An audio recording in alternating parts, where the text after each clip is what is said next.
I'm going to be showing you how to install the aluminum Geisler frame Magwell made by me, not a gun tuber.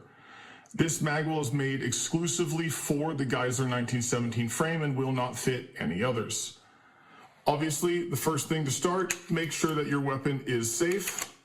Then identify the lip at the front of the bottom of the frame and the corresponding undercut section at the front of the Magwell.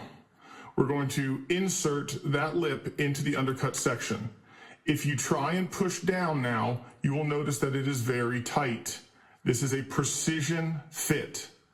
Also, the Magwell is made of metal, the frame is made of plastic. If you try and force it, you will shear off a thin piece of plastic from your frame.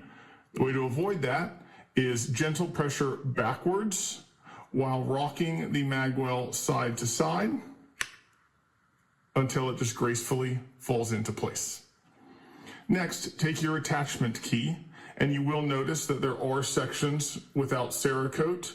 That is normal. That is how they are hung for the painting process. All show faces will be fully coated though. Take your attachment key and place it inside the frame through the lanyard hole. With finger pressure from the inside, push it as deep into the lanyard hole as you can.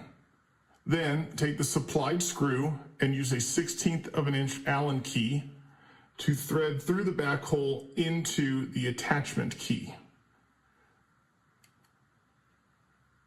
Do not over tighten.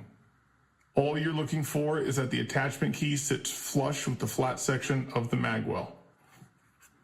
You are now done. Enjoy.